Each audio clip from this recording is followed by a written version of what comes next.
به نام خداوند بخشنده و مهربان. در یکی از ساحات قرار داریم. هموطنان عزیز ما از ما درخواست کردن تا از محل منطقه شان که اینا اینجا زندگی میکنن دیدن کنیم و اینا اینجا با مشکلات آب دچار هستن که انشالله از خود زبانی از یا میشنویم که این محل به نام چی یاد میشه و با چه تعداد نفوس دیجا خانواده زندگی میکنن. فعلا آب مورد نیاز خود اینا از کجا میارن؟ سلام علیکم، خوب هستین؟ الحمدلله بخیر باشین. این منطقه محله تان به نام چی یاد میشه؟ پایان قریه علملیک. با چه تعداد خانواده اینجا زندگی میکنن نفوس؟ 80 فامیل. دی 80 فامیل فعلا نوی مورد نیاز خود اینا از کجا میارن؟ فعلا خود مورد نیاز خود از اون جای لای گل اینا را صاف میکنن، از اون استفاده میکنن.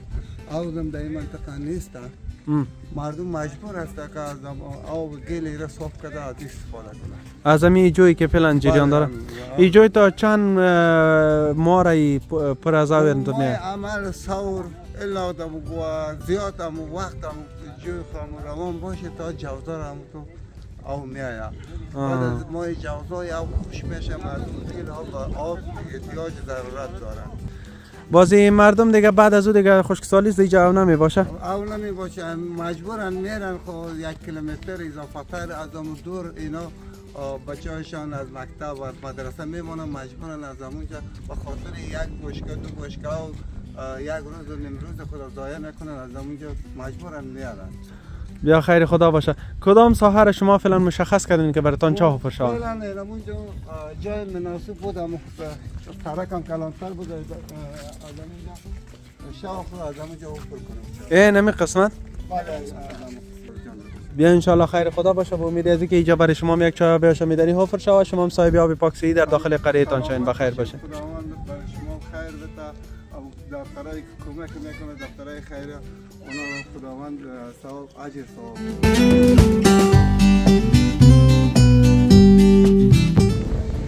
چای آبی که در علملیک ولسوالی مردیان ولایت جوزجان از طرف بنیاد خیریه پناه به خاطر هموطنان عزیز ما حفاری میشه. فعلا تمام موتر را آوردیم بخیر که کارهای حفاری خود را شروع کنند.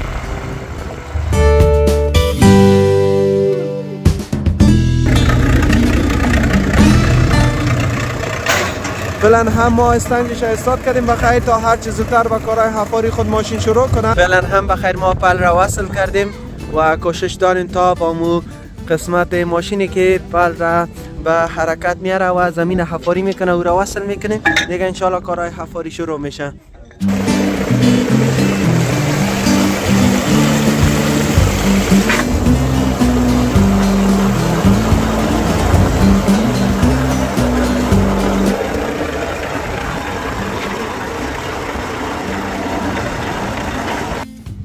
چای آبی که از طرف عبدالله پوپل و لیزا پوپل به خاطر هموطنان عزیز ما در علملیک پایین ولسوالی مردیان ولایت جوزجان چاه حفر شد. فعلا هم ما به خیر کار را بالای چاه به اتمام رساندیم، پایپای کلان را آوردیم تا به خیر گیره در داخل چاه تا کنیم. جغل هم آماده است.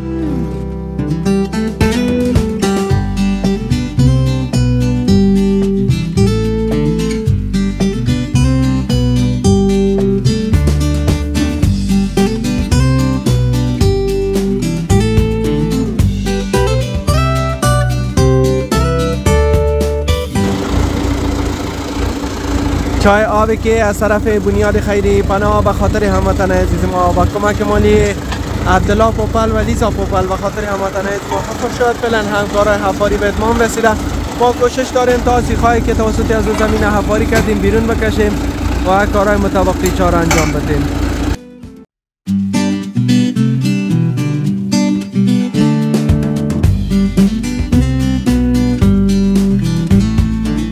چای آبی که از طرف بنیاد خیری پناه به خاطر هموطنان عزیز ما در علملیک پایین ولسوالی مردیان ولایت جوزجان چاه حفاری شد. فعلا هم کارش به اتمام رسیده کارهای حفاری.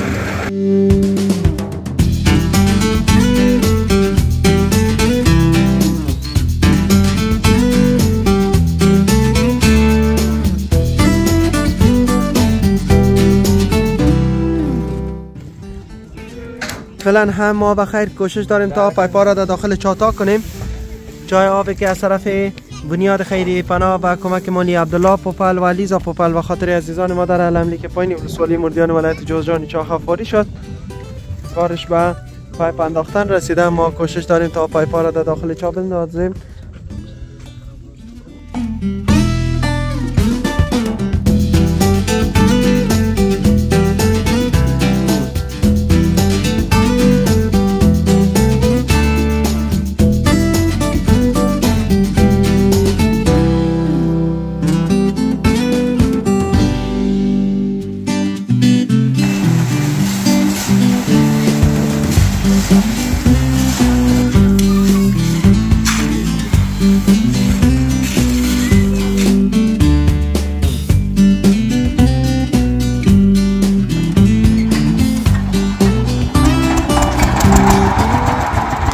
بخیر ماشین را چالان کردیم تا چای آبی که از طرف بنیاد خیریه پناه حفاری شده ما را هر چیز زودتر آبای گلالودش را صاف بسازیم. چای آبی که با کمک مالی عبدالله پوپل و لیزا پوپل به خاطر هموطنان عزیز ما در علملی که ولسوالی مردیان ولایت جوزجان چاه حفاری شده. ما را چالان میمانیم تا وقتی که آب چاه مکملا صاف سوتره نشده باشه تا وقت ما را چالان میمانیم. این هم چاه بخیر اوش صاف شد و تادابش بخیر ماندیم. کارگردش بخیر سمت میکنیم، جغل ریزی میکنیم که سقفش محکمتر باشه و انشالله بخیر تا خشک شوه و تا روز دیگر بخیر پنبهش نصب میشه.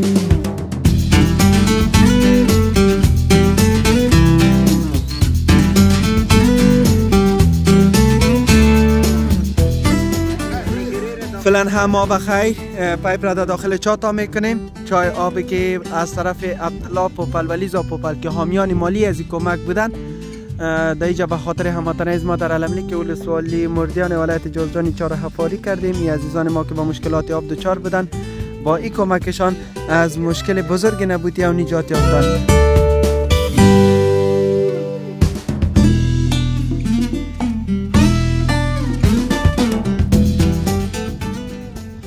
فعلا هم ما بخیر کار را کوشش داریم تا هر چیز زودتر بخیر این سیخا را تا کرده پایپا را داخلش پر از آب بسازیم. فعلا هم ما بخیر پایپایی را که داخل چاه تا کردیم پر از آب ساختیم. آبی که مایه حیات است.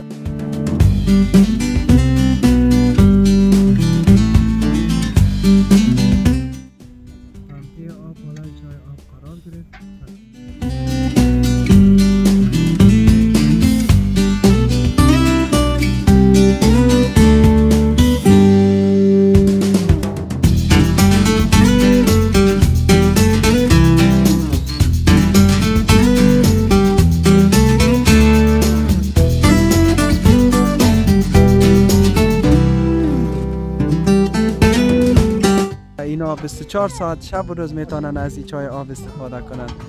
با نوبه خودم تشکری میکنم از حامیان مالی از این کمک.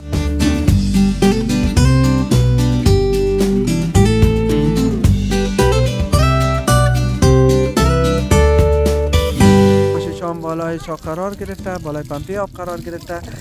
آب صحی، آب پاکی که بعد از اینا هر وقت میتونن و خانه های خود رو برن. شب و روز